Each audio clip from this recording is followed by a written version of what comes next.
And that's why the French don't bathe. That is why.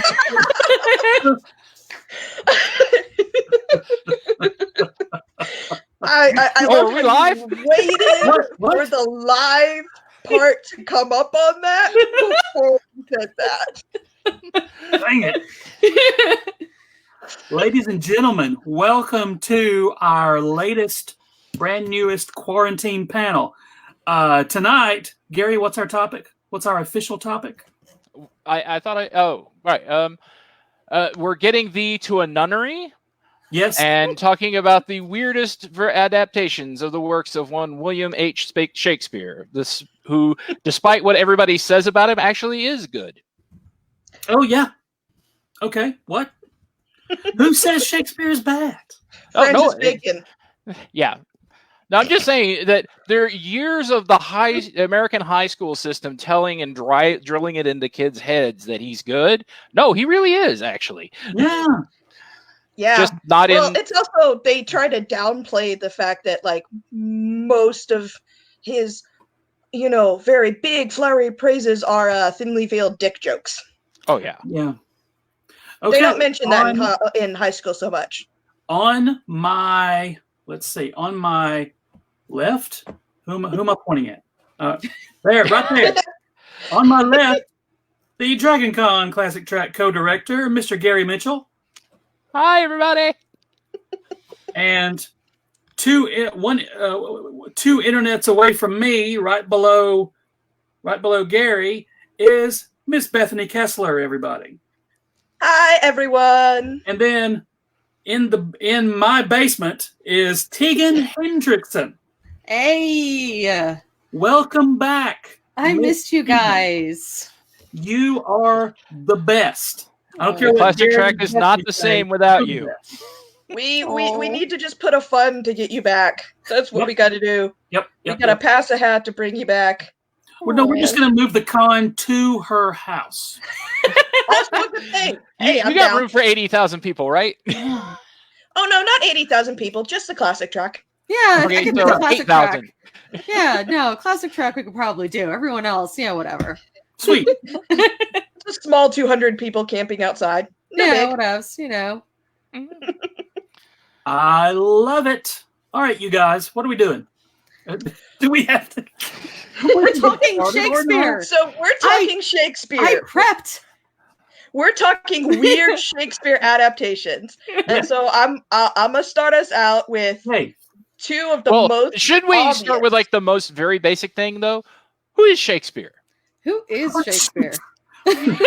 Must we though? 45 minutes later. So Shakespeare is the man. Mm-hmm.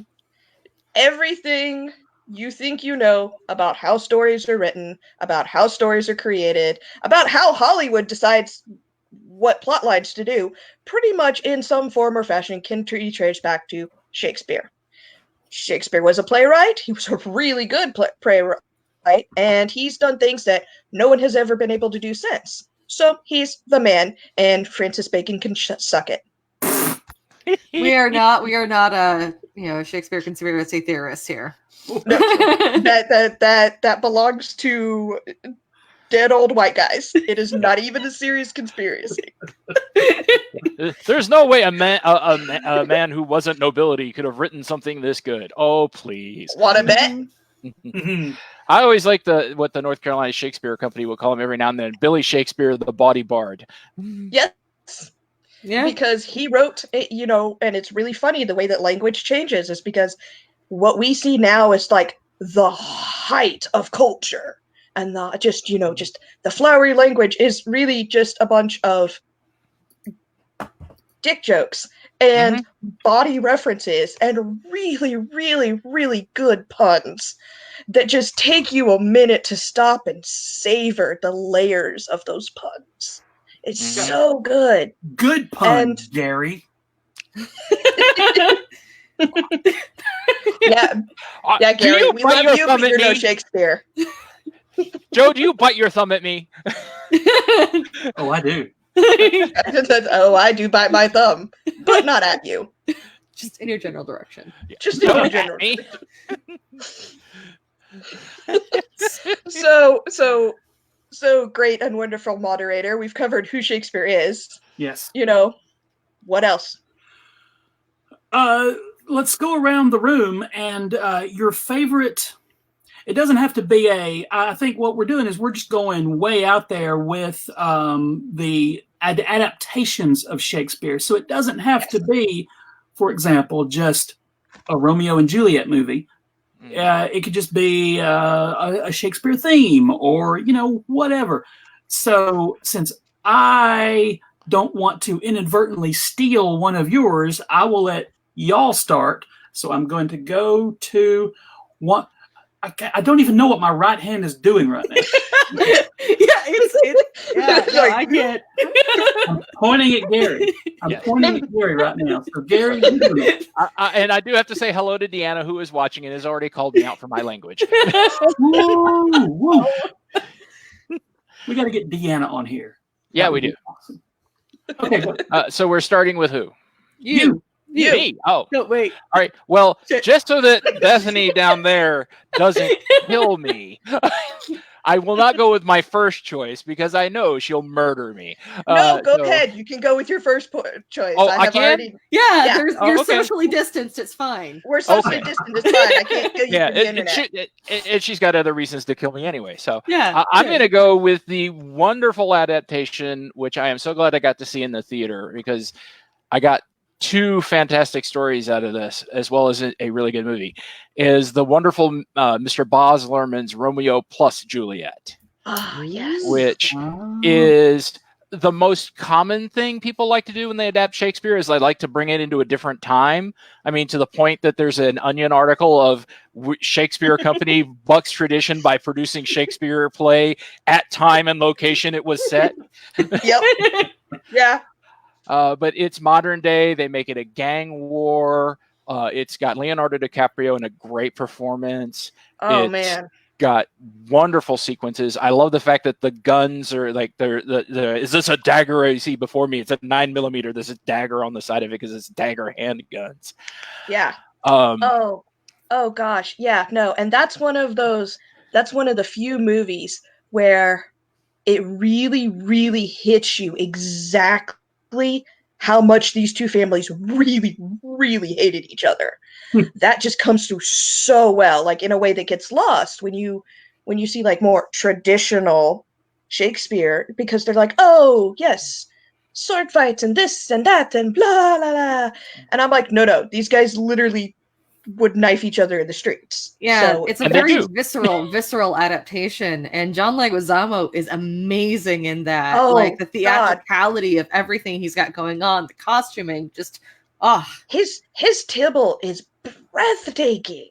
Yeah, and then Harold Perrineau's Mercutio. I was about to mention him. Yes, as like hands away. I think that is still to this day the best Mercutio I have ever seen. Mm-hmm. He's amazing, and his death scene is just so it's intense.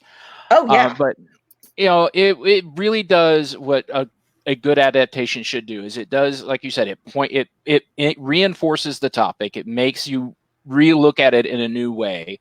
Of they really do hate each other. It's very stylish. I love the costuming in the costume ball. The costume work in that scene. Yeah. And Paul Rudd has never aged. No. Nope.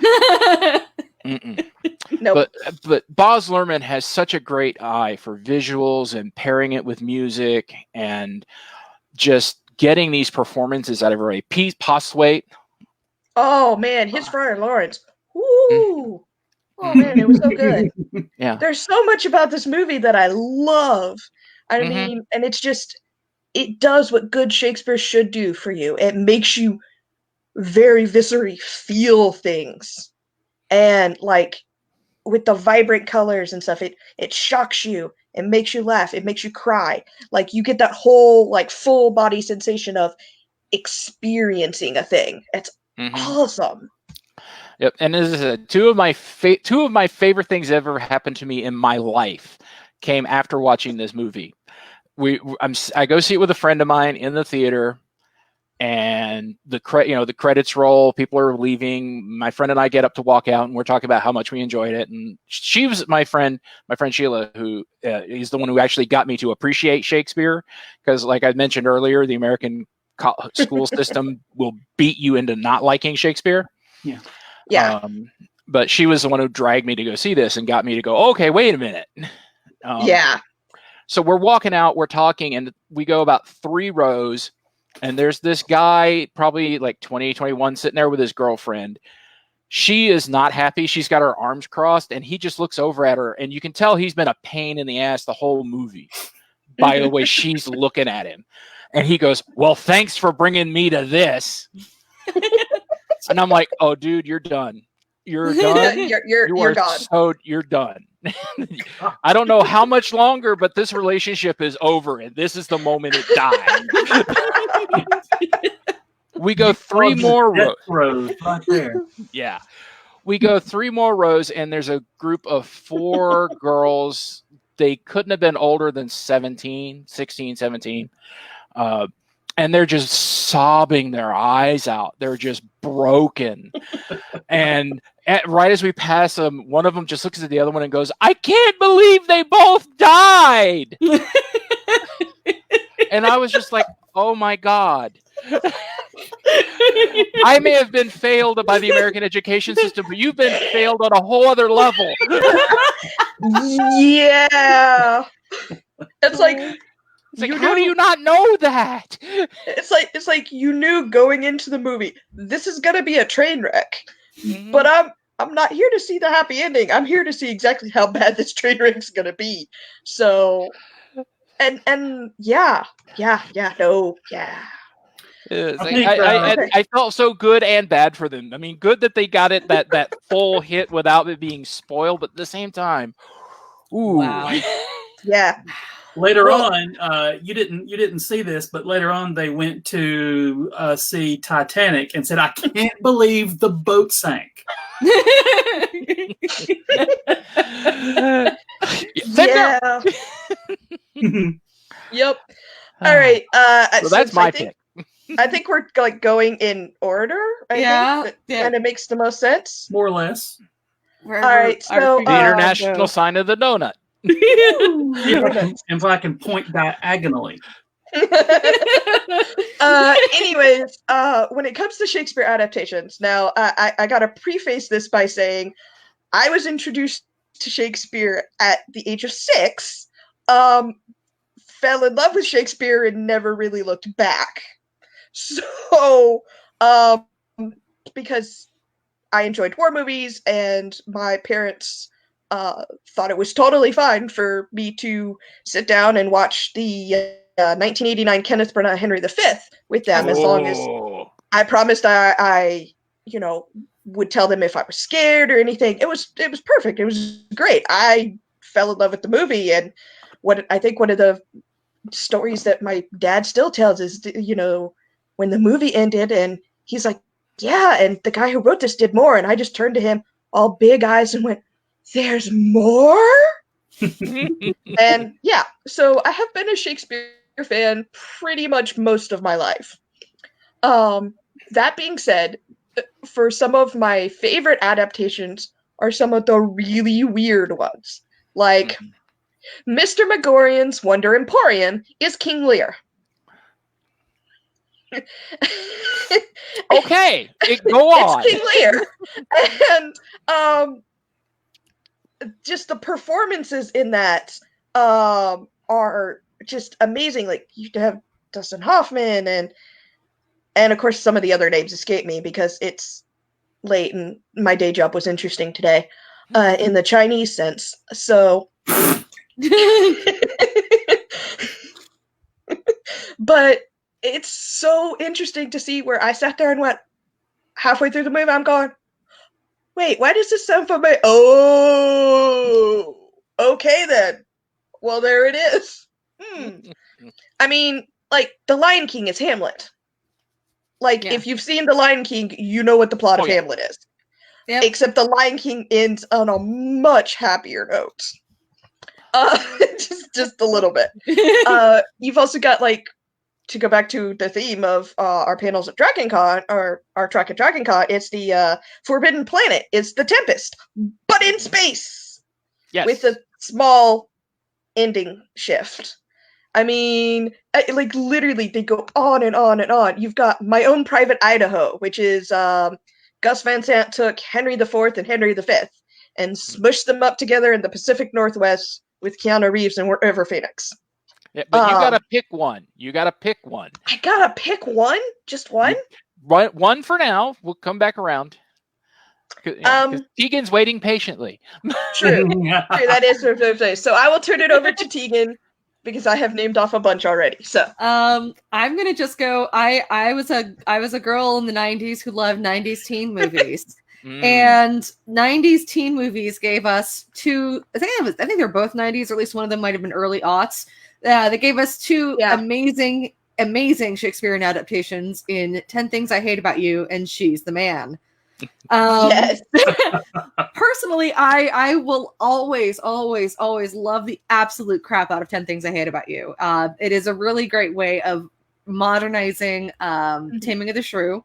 In a way that really kind of made it relevant for its time.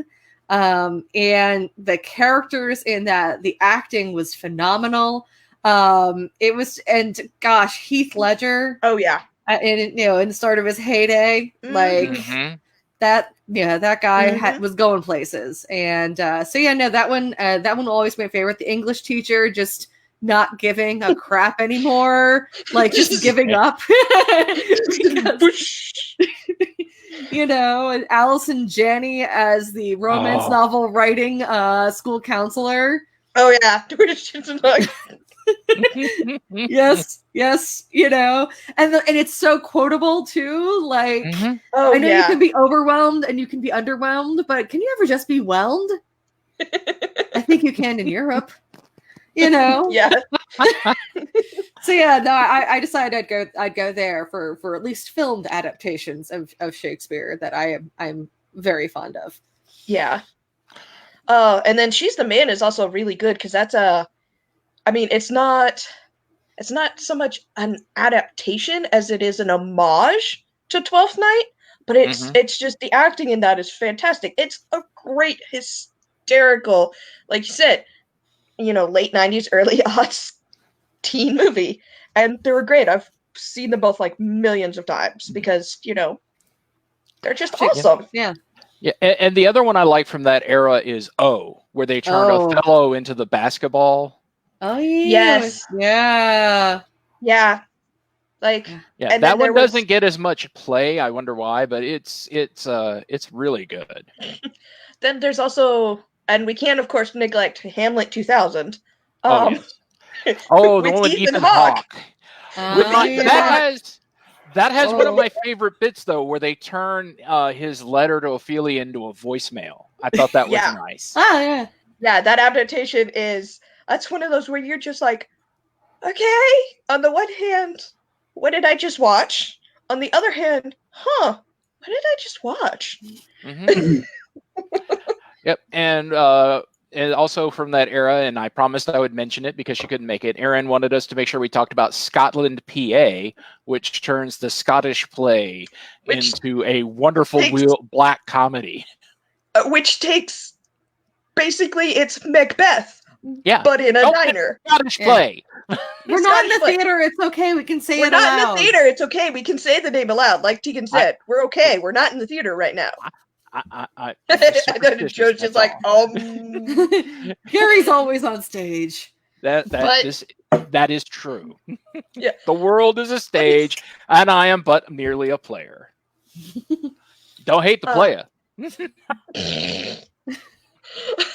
But yeah, it's Macbeth, but in a diner, or rather, in a McDonald's-esque diner. Yes.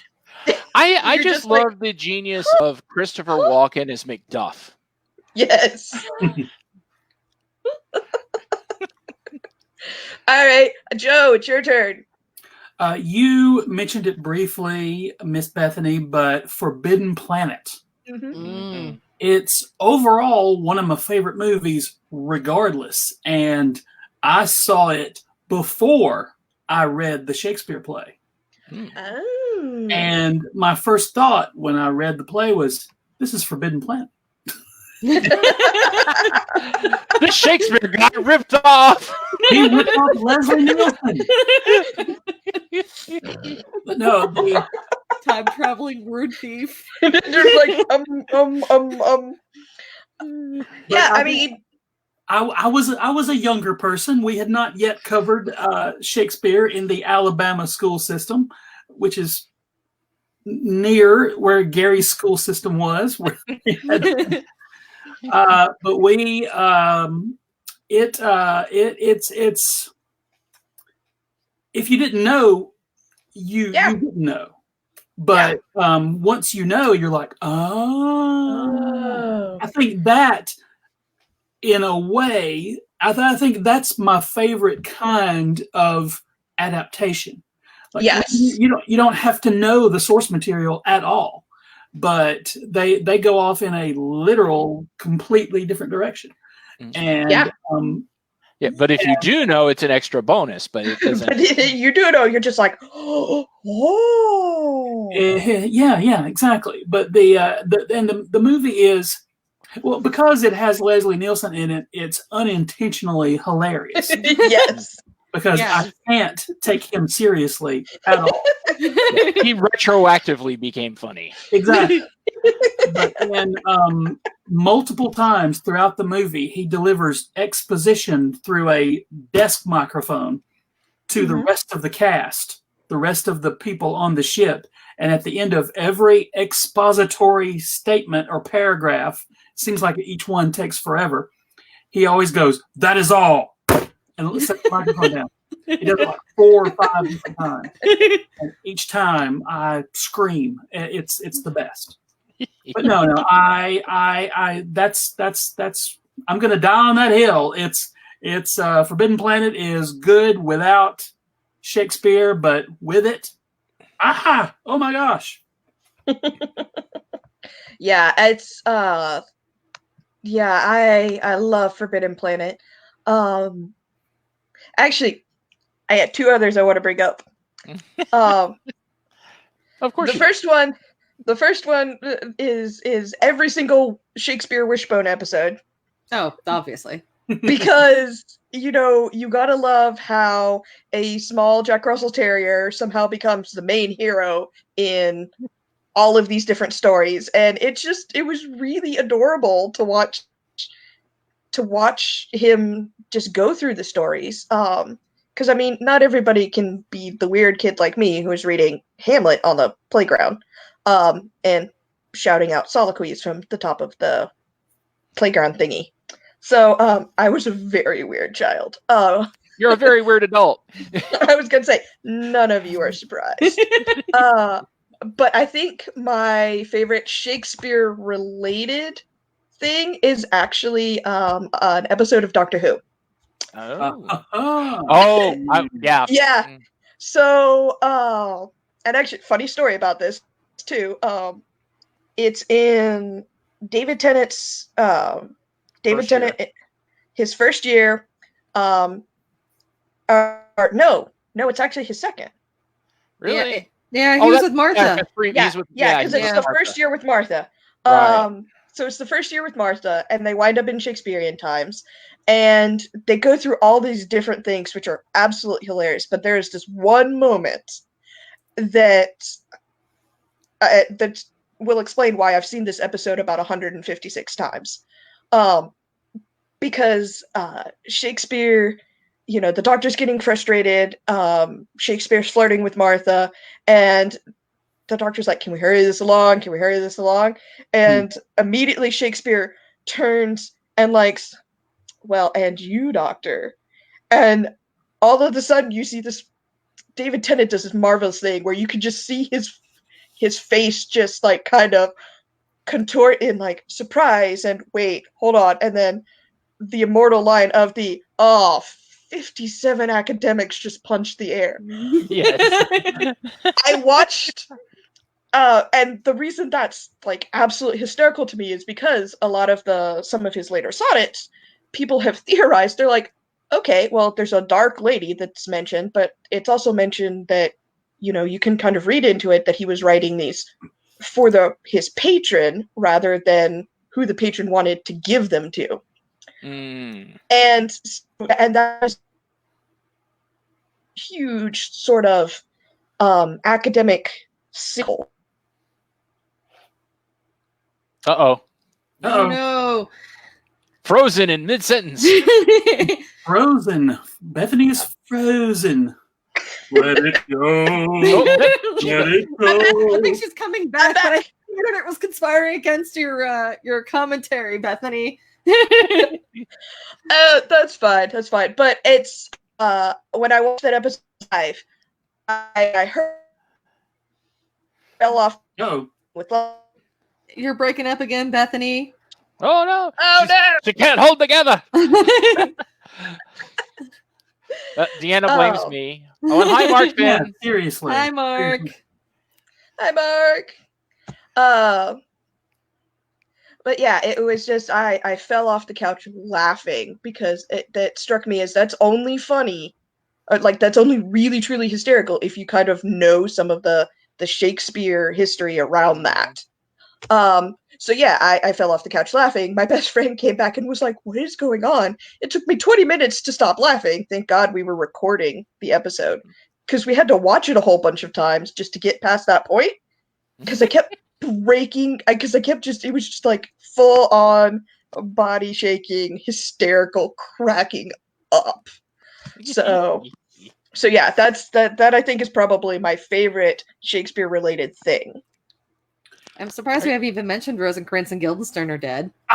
True. Well, you just did. So lead on, McDuff. Rosencrantz and Guildenstern are dead is for those who are unaware, is a play written by Tom Stoppard, amazing writer, written a bunch of fun things, where it basically takes the side characters that are Hamlet's friends, Rosencrantz and Guildenstern, and just kind of like has them waltzing through everything that's happening in the plot while they're having these like sidebar philosophical and arguments, like, and there's a fantastic movie starring Gary Oldman and Tim Roth.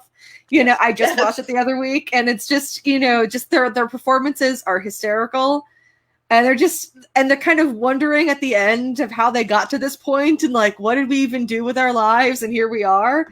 So when you say Lion King is Hamlet, Lion King 1.5 is Rosencrantz and Guildenstern are dead. It is. Oh my God! And then Lion King 2 is Romeo and Juliet. Yes, it is. So there's this whole Shakespeare lion connection that we need to figure out.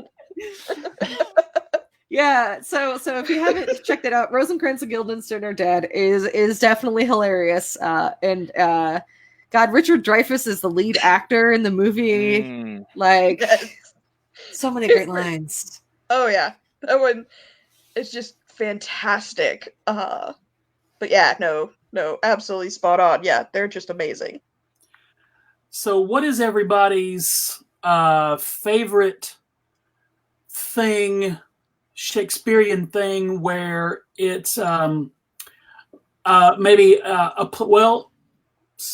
Rosencrantz and Guildenstern, that I think counts in what I'm about to say. But what's your favorite thing about Shakespeare, or where Shakespeare is a character, perhaps, or where it's about the play, not the actual play?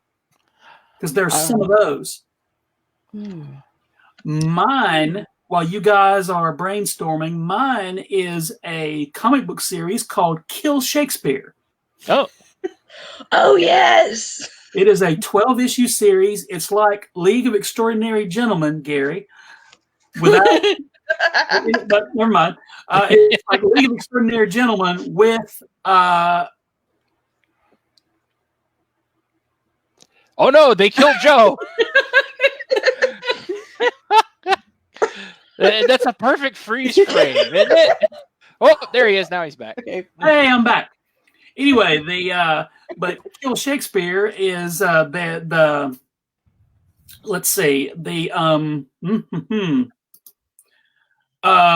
just so I don't want to say the incorrect thing. Yeah. Hamlet is being banished with Rosencrantz and Guildenstern from Denmark for the murder of Polonius.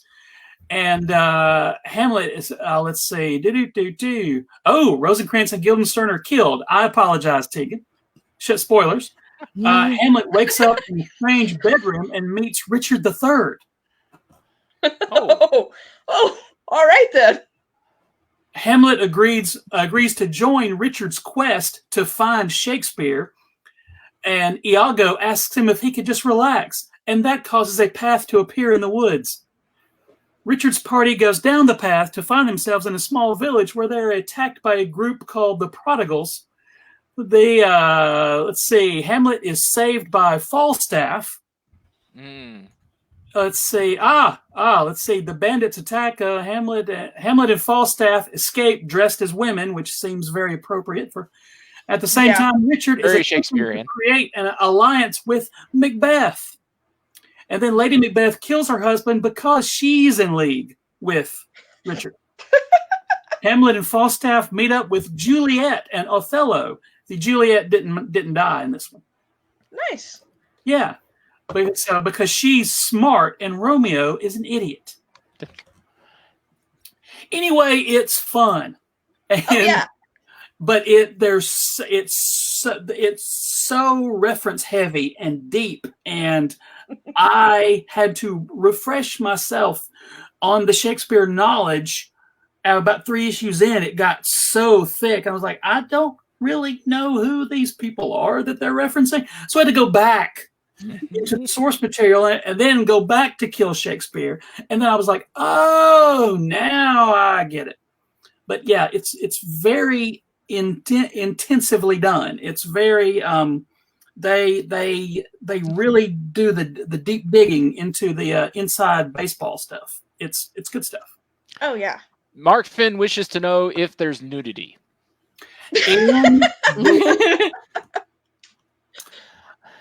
I don't read those filthy comics, Mark. Although, actually, now I think there is. Now that now that you said that, it's Shakespeare. Finn, there's some nudity. Mark Finn has caused me to think about comic book nudity. Not for the first time, but there's our quote for the evening. Hang on. I'm gonna do this. Boom! Right there. I like the fact that you could read it as a statement or a question. Deanna brought up in the chat. Deanna did bring up Warm Bodies, which is a really great zombie adaptation of Romeo and Juliet, where it's the reverse, like they come back from the dead. Yes. Sorry, spoilers. Well, there's also like you said, the favorite Shakespeare related thing, and again, this is not going to come as a surprise. I have two. 100. You have to go ahead. I will mention two, only two. I promise. The first is this wonderful duology of books by Elizabeth Bear. I was trying to remember those because I was about to bring those up and I couldn't remember them, and they're currently hidden by my Douglas Adams book. Yeah, they're currently they're currently on this bookshelf. Hi, Bear.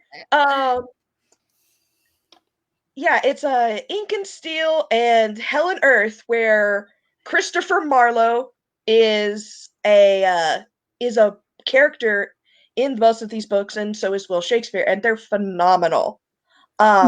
There's Faye involved. There's fairies. Like it's just a whole thing. It's so good. Like it's just, you've got, secret societies and Elizabethan shenanigans and people coming back from being stabbed in the eye, and it's amazing. And then my second one is Still Star-Crossed, for which I am forever bitter that ABC did go further with that. It was an ABC show based off of a book, but basically it was, okay, so Romeo and Juliet happens. What happens the day after? Yeah.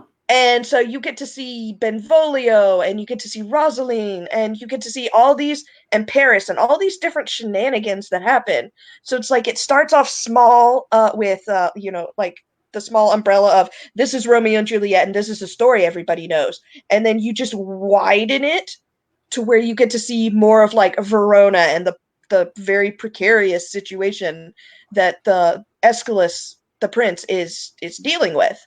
And it's just so good, and it had such a great cast, and I am forever bitter that they stopped it. And it was produced by Shonda Rhimes. Like, it was so good, and they just went ick.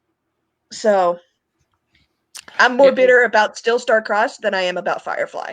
Just to tell you how much I'm bitter about this. That's a little bitter. Although that brings up, we do have to mention that Joss did do that wonderful adaptation of Much Ado. Yeah, it's not my favorite adaptation, but it's a pretty decent one. Which one is your favorite? Yeah, well, let's do that. What's your favorite adaptation of Much Ado?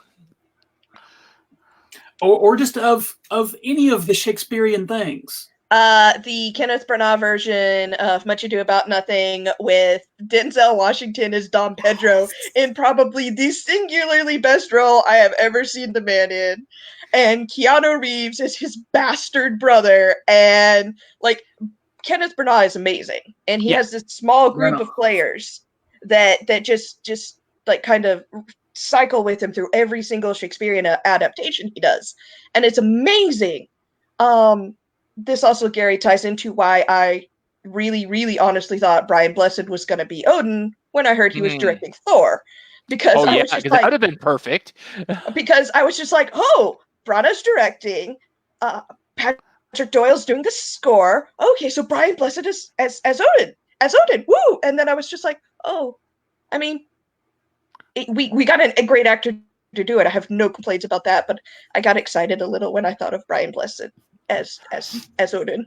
I was going to say, my absolute favorite Shakespeare anything is Brian Blessed as the Duke of Exeter and Henry V. Yes. Because I have to read the exact line because he does it so beautifully. When he goes to see the French king and Dauphin is like, any message for me? And he's like, scorn and defiance, slight regard, contempt, and many a thing that may not misbecome the mighty sender. Doth he prize at you? Thus say my king. I love that scene, and it has lived in the back of my head almost constantly. Every now and then I'll just hear slight regard, scorn.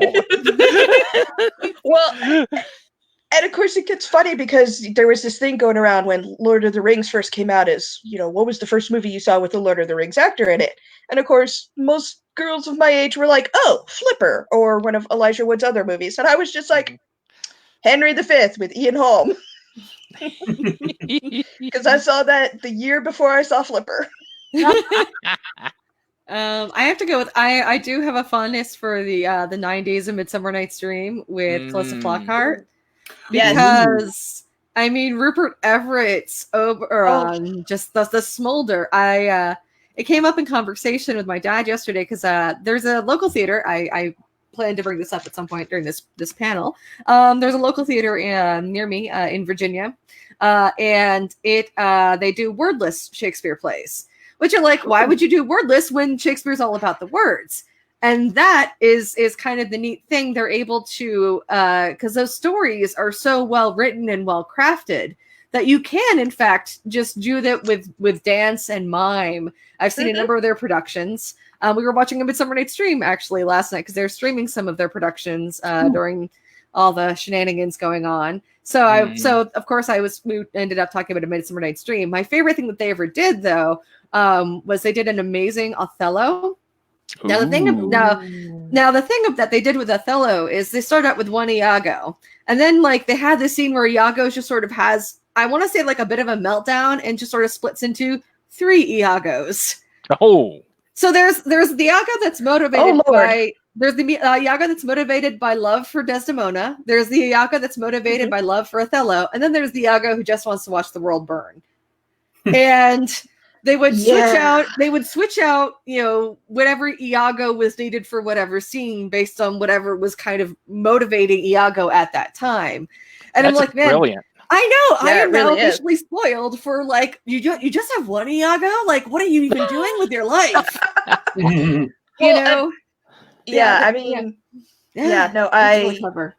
and that's kind of why I love all the Brana adaptations, because you cheer for him in Henry V, you laugh with him in Much Ado About Nothing, you hate his ever-loving guts in Othello. Yeah. Like you want him to die so badly, and that's part of a really great Shakespearean actor, is that they can make you laugh or cry or hate them with the passion of 1,000 burning suns. Mhm. But yeah, no, those are, that wordless Shakespeare is always really interesting. There's actually one version that is, I think it's King Lear, but with sheep. Just sheep. I'm not making this up, I swear. It's King Lear with all rams, and it's like one of those experimental theater things, and they just have one human who is the shepherd, and it's just kind of herding all the sheep actors around, and it's just like, Much like most directors have to do with actors. Just ask them.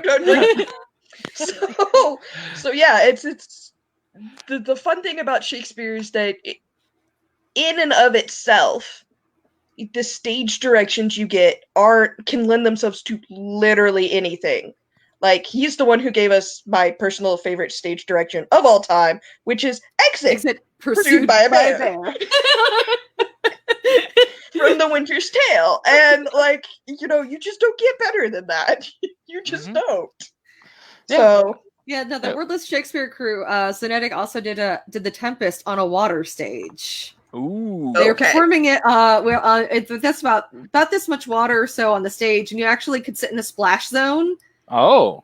Yeah, splash zone. They hand out ponchos, and they have if you actually go to their website, they have like pictures of like water coming out of this piano. Like, it's wow. Yeah, the first show I ever saw of theirs was a water stage production of a King Arthur tale they did. But yeah, no, they like taking their Shakespeare random places, and I'm always for it. Right. Yeah, Mark Finn, once again, Mark is very active. We need to get him in one of these. Said Men of Honor is a Macbeth is a gangster flick. Yeah. Yes. Mm-hmm. Sons of Anarchy is Hamlet. Yeah, very much so. And he also asked if we've talked about Black Adder yet. No. No, not yet. It's a plan so cunning you could stick a tail on it and call it a weasel. We had Black Adder on the list of things not to mention, like onions, rutabagas, stuff like that. What? Also, Mark wanted to point out that for you book readers in the audience, that Moore is doing a few books from the point of view of supporting characters and Shakespearean stuff. The first one is called Fool. Mm-hmm. And then Jasper Fjord's books are Billy Shakes Adjacent. Yes. Okay. The Air Affair. As a laugh out loud, Richard shout out. There you go. Like that great Shakespeare adaptation, Clueless. Hi, Casey. I hope you're watching. Yeah, God damn it, Gary. No. Just no. Well, there's also some really great ones. Like I said, Still Star-Crossed was originally a novel. You've also got what's the other one I'm thinking of? AJ Hartley has a series, has a couple of different Shakespeare-related books, and they're all fabulous. Let's see. The first season of Empire, which is about all I ended up watching of that show. But the more I watched the first season of Empire, the more I'm like, oh yeah, no, they pulled some King Lear stuff in this. This is so Lear. Yeah. Did anybody catch? I missed it, and I keep meaning to go back and watch it. Did anybody see the Patrick Stewart King Lear where they said it in a King of Texas? I have Yes. it. I have it on DVD. I have never watched it. It's I have it like it's in that room over in the there. There's There's so many movies I have that I haven't actually watched yet. there's a super ridiculous, very 70s adaptation of A Midsummer's Night's Dream where Ian Holm is Puck. Ooh. And he's painted green. And it's just that's one of those. I'm like, okay, so someone did ask it, and then boom, this is where it happened. This is what came out. Let's see, Strange Magic was an animated production that came out a few years back. Animated, a bit of a jukebox musical, but very Midsummer Night's Dream. Yes, and then there's Neil Gaiman. Yes. Neil in the Sandman comic series basically did Midsummer's Night Dream inside Midsummer Night's Dream. It's very meta and weird. Yes. Yeah. And then there's also, let's see, what else? Let's see, War of the World Mine, which was a very, very glittery, very gay adaptation of A Midsummer Night's Dream.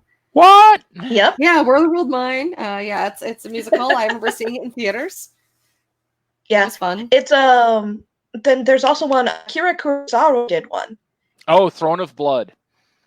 Throne of Blood.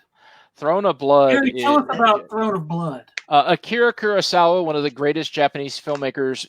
Scratch that. One of the greatest filmmakers. Period. Yeah, just to ever live. I'm like, yeah. He basically invented the Magnificent Seven. Spaghetti westerns ripped him off hard. The Seven Samurai became the Magnificent Seven. Yojimbo became Fistful of Dollars. Ron is a masterwork. But Throne of Blood is basically the Scottish play. And and feudal Japan. Ron is Lear. And Ron is King Lear. Ron is King Lear. It's just, it has, Toshiro Mifune is one of the greatest actors of all time. And his take on Macbeth is as the character. And it's such a wonderful adaptation. It shows that Shakespeare is not confined to one culture. It's the themes that matter. Because, when you think Victorian England, Elizabethan England, and the feudal Japan, not a lot in common. Yeah. But he managed to translate it over well, and they did one of the most amazing adaptations of the scene at the very end of the forest coming to the castle. If you've never seen the movie, it's black and white. It's like 75 hours, but it's worth it. Yeah, like the Kenneth Branagh Hamlet, which is the entire play, unabridged, 4 hours long, and it's so intense. Like, it takes itself so very seriously that you're just like, almost like, okay, I'm gonna go lie down now. After you get out of it. Yeah, I kind of have to watch it in chunks. Which is the smartest way to do that. But if you want a really good, like, bone-chilling Scottish play, the one with Ian McKellen and Dame Judi Dench as Macbeth and Lady Macbeth, if you watch that one late at night with all the lights off, it is terrifying. Okay, now if we're going to talk terrifying, I also have to bring up, and it's terrifying both as a terror and as a terrifying just as a concept. James Gunn, one of his earlier movies, Tromeo and Juliet, the Troma film version of Romeo and Juliet. Yes. Oh my God! It's Shakespeare, as the tagline for the movie says. It's the Shakespeare with all the tattoos and body piercings that you knew it needed. Yeah. Okay, I have a story. Okay. Oh, about Romeo and Juliet. Oh no. Several years ago, it was maybe our second year, Gary, as co-director. Second or third? Yeah. Second or third, and it was the Troma Company's anniversary. Mm-hmm. Maybe 20th, 30th, something like that. And Lloyd Kaufman was there. Yeah, I hosted a panel Yes, or you moderated did. a panel with him. And he's the best. But we said, you know what would be fun would be a trauma film festival. So we ended up because we show films like at 10 p.m. and later. So For reasons. we brought in the trauma movies. There was a trauma booth. They lent us all the movies, and we said we'll just put it out to the audience, and we'll watch like fan requests. And we ended up watching Romeo and Juliet at about 3 a.m.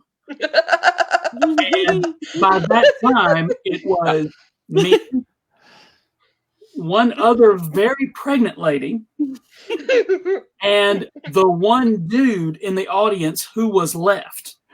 And I thought, well, this is just my second or third year. I can't just ditch it and stop it and go home and sleep. Of course not. So Romeo and Juliet now is etched into my cerebellum because I was on no sleep. You were there till like what, 5 a.m? Yeah. And we started panels again at probably, because I'm a dumbass, 8:30. Well, Bethany did suggest that we have some. I will actually find a way to murder you through the internet. Yeah, okay, but I had to actually look it up to make sure I got it right. The Romeo and Juliet, it's body piercings, kinky sex, dismemberment, the things that make Shakespeare great. That's the tagline. I mean, it's not Romeo and Juliet, but I will say I super loved Nomeo and Juliet, which is Romeo and Juliet with garden gnomes. Like that was the best thing. No, isn't that also have an Elton John soundtrack? Nomeo and Juliet. Nomeo and Juliet. It's got a rockin' soundtrack, is what it's got, and then you've got Shakespeare as like a talking statue throughout the entire thing. It's hysterical. Oh, you mentioned dismemberment. My brain went automatically to Titus.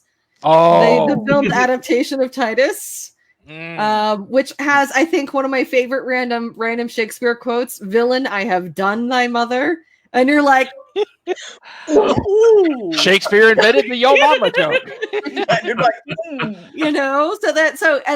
That is gory, that is violent, that is filled with scenery chewing and dismemberment and character chewing.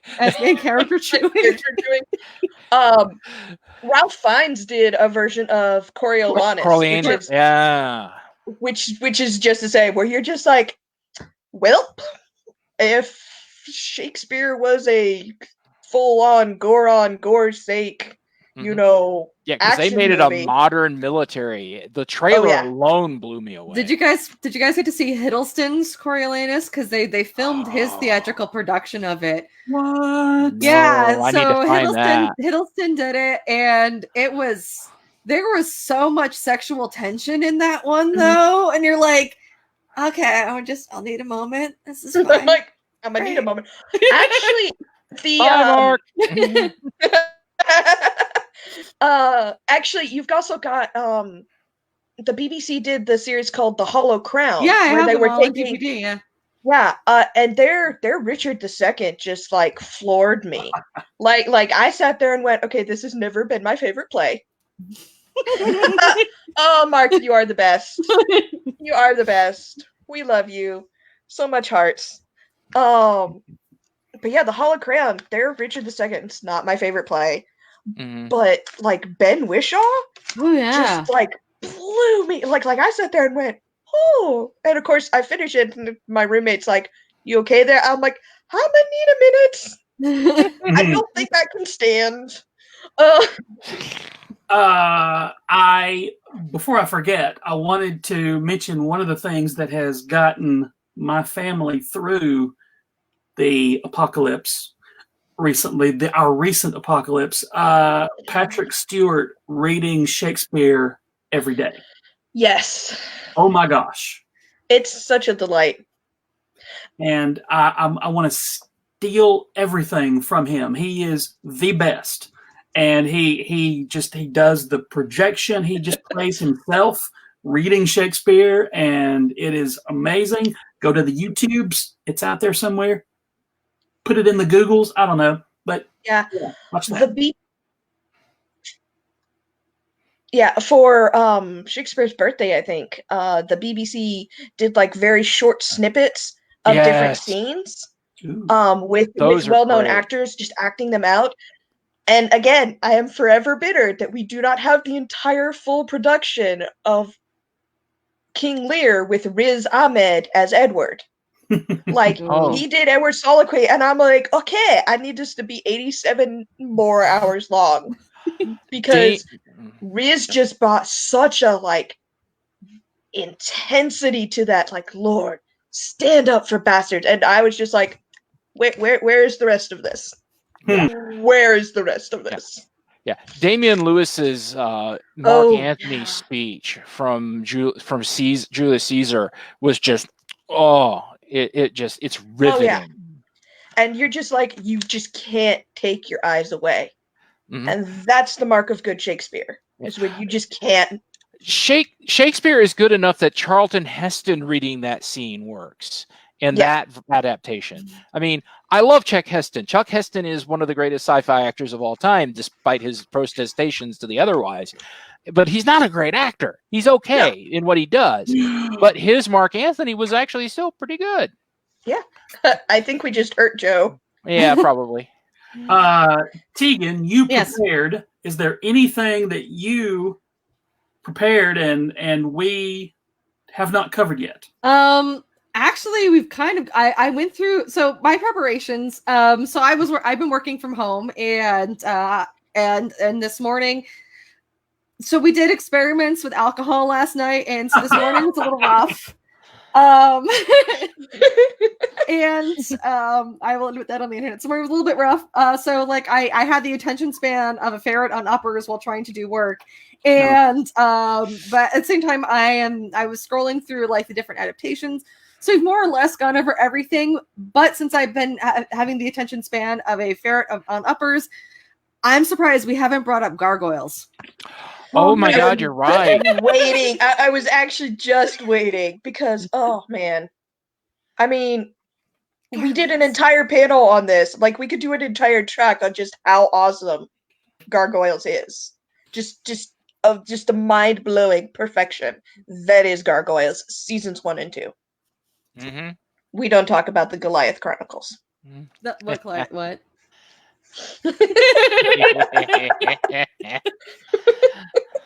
So, but yeah, no, where we get it's fantastic. You get your Midsummer Night's Dream, you get your Othello, you get your Macbeth, like man, and Macbeth, you just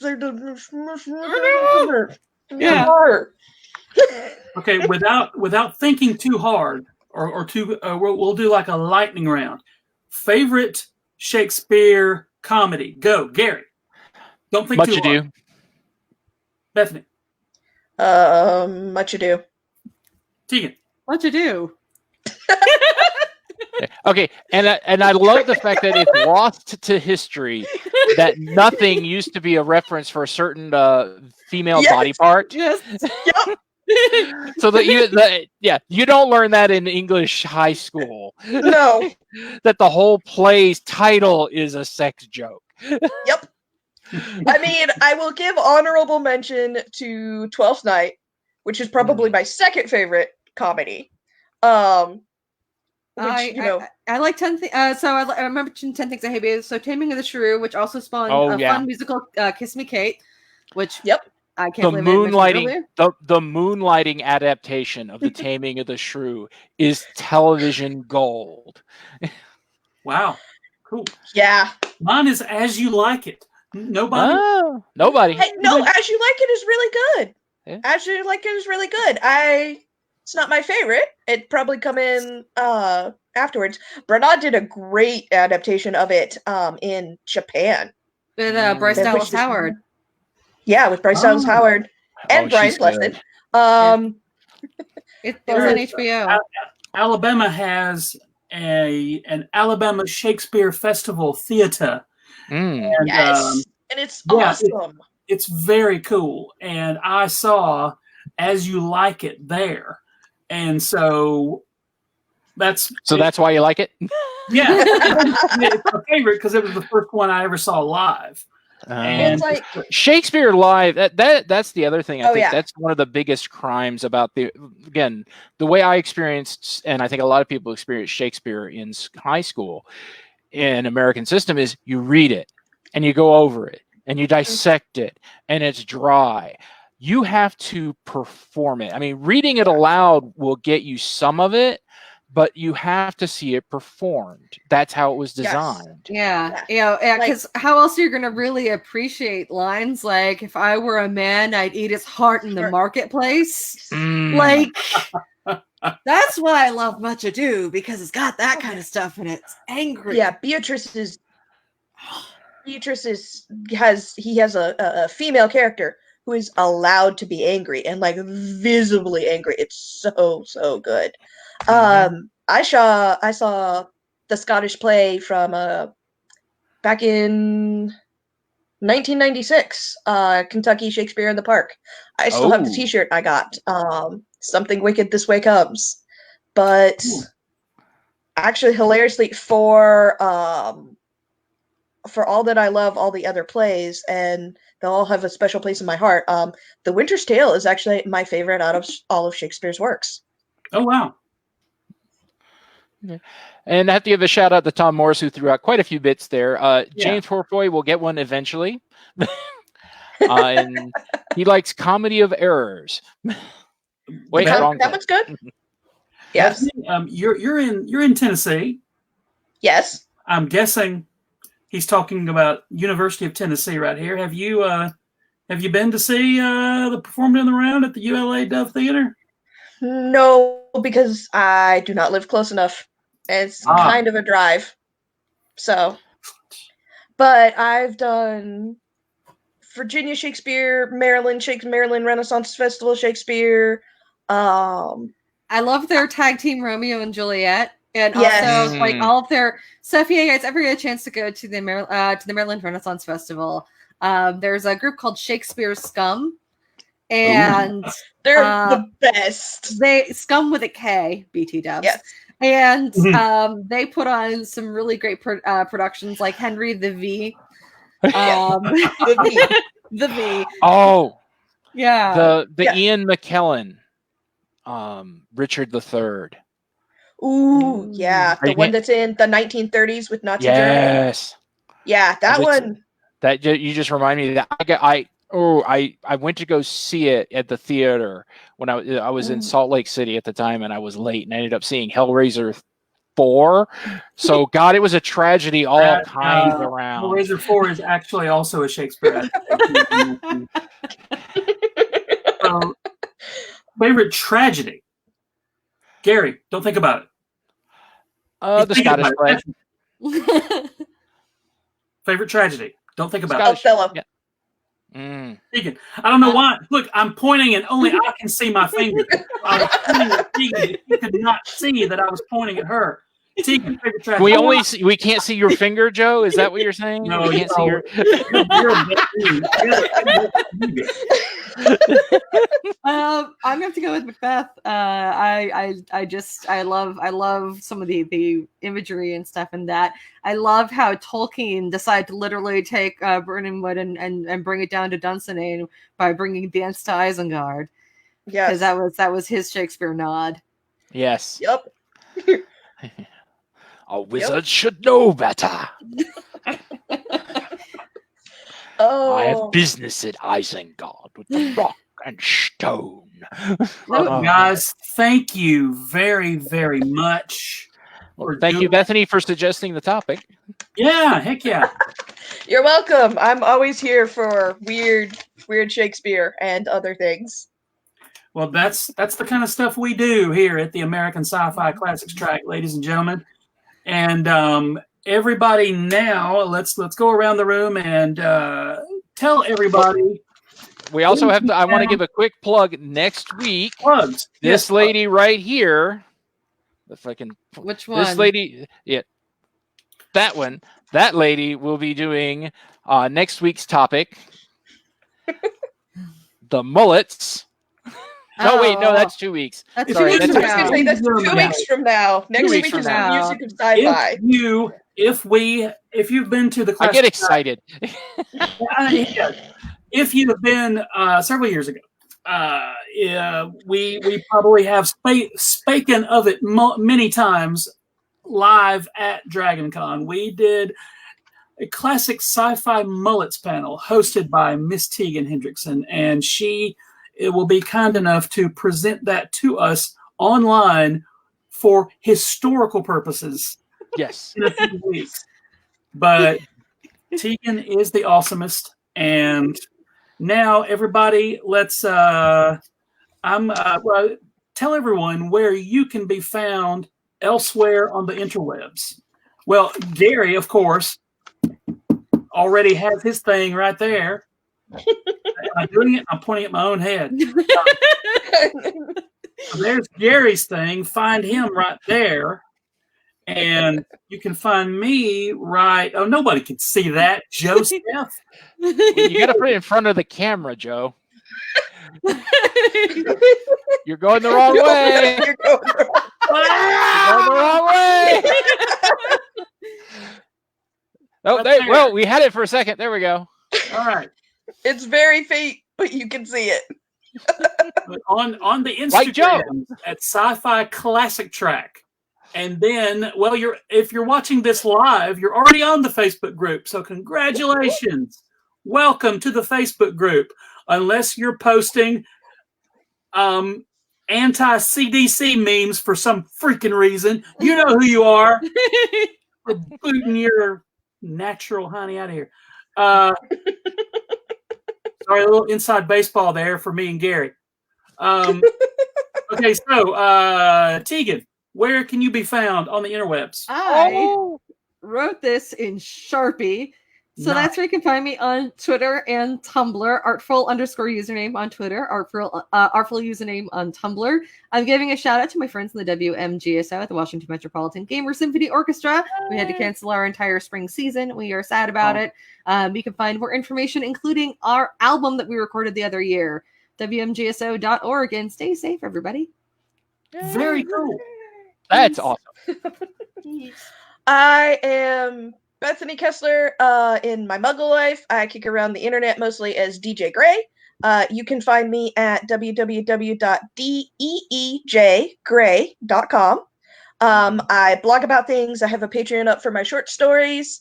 All of that's linked on the website. And I would like to give a shout out to my main dude, Steve, and also to my wonderful, wonderful troupe of murder mermaids. I love you all dearly. Well, you can find me at this location on the Twitters, where I also will. That is uncomfortable, but I'm going to keep it. I was going to say, Gary, I'm pointing to it for you. Gary. What? Oh, wait, Use wait. the other one. That one. Wait. Yeah. No. I can't. No. I'm pointing to it for you. There we go. It's right there. Yes. Yes. Wait. No. There we go. That works. You can find me there on the Twitters, and I will link to this. I link to my blog that I do once I do Slipped Discs, where I talk about what new physical media is being released into the wild every Tuesday, because I still believe in physical media. I just finished cataloging my collection. I have 335 DVD and Blu-rays. So now, but I have them in a database now. What? Yeah. Yes, I'm so excited to see that Google sheet. I will not lie. I should probably put mine in a database. You should. Yeah. See, my next goal is to put all of the stuff behind me in a database, so you'll be done in retirement. All the stuff behind me is also books behind those shelves. They're all alphabetized and put in separate genres and labeled with a label maker. Nice. Some of mine are in an order, but it's in an order that makes sense to me, and apparently not to any other human on this earth, according to my mother. Look, I don't make sense to anybody. If I have to give a shout out, I must give a shout out to Deanna, even though she's already here and been shouted out, because we love her and we miss her, and we're going to get her on one of these things. Yeah, I'm so happy to see your guys' faces. Your guys, my guys. You guys are all my guys. Y'all. So happy to see your faces, and we love doing this stuff. The best part about the American Sci-Fi Classics track is this gaggle of people that we have put together, and we just get to hang out like this all year round. But specifically, and as we said on the last podcast, we are going to be the kings of wishful thinking as far as Dragon Con happening. And until it ain't happening, as far as we're concerned, it's happening. And if it ain't happening, we'll just keep doing these. Yep. And my favorite thing about this is, like Joe said, I would hang out with you guys even if it wasn't con. So, Yeah. Well, I was going to say Gary's been to my house more times. And you guys were talking about organizing all your stuff. My stuff's in a pile over there. No. It's in one spot. It's got a gravitational pull. It's pulling Joe in. That's right. Oh no! That is right. But at any moment, I can find a copy of Weekend at Bernie's 2 right there. Right there it is. Yeah, but, Joe, you have my copy. But let's see. Please, charity-wise, No Kid Hungry is a charity that is helping kids who, for whom school was their main access to food. So Google No Kid Hungry, and I want to give them a shout out right there. And let's see what. Oh, okay, look at that. The Atlanta Community Food Bank. Thank you, Tegan. You're not. That's not Tegan. That's Bethany. Bethany. There's the Hero Initiative and Lost and Found Youth. They're both bottom row people. I don't even know. I can't tell the difference.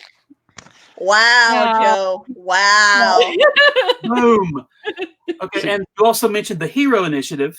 Yes. On your piece of physical paper right there, because no one else Gary's has piece of physical paper. I just printed it. Right. But the Hero Initiative is working with comics creators who are out of work right now. Yeah, artists, writers, and other creators. I just want to give a shout out to the Oasis Center in Nashville, who does some really awesome work with at-risk youth, and they can always use more donations. So if you got a few bucks, and you're local to the area, or even if you're not local, the Oasis Center has done some really amazing things for the people in our community. So. And I'm going to put all these links up on the Facebook page after, so you don't. And the YouTube. Yeah, you don't have to dig through the video of me falling out of my chair just now. I would to find all the info for your donation purposes. And next live stream, Tegan catalogs her DVD. Just that's a lot. They're in 2 separate locations. It'd be a lot. Yeah, that's you. You just hold out your phone and we'll drive with you to this location. That's something I advise. Yeah, you aim your webcam at the books and the DVDs. Bethany types. Joe and I make smart comments. Wow. All right then.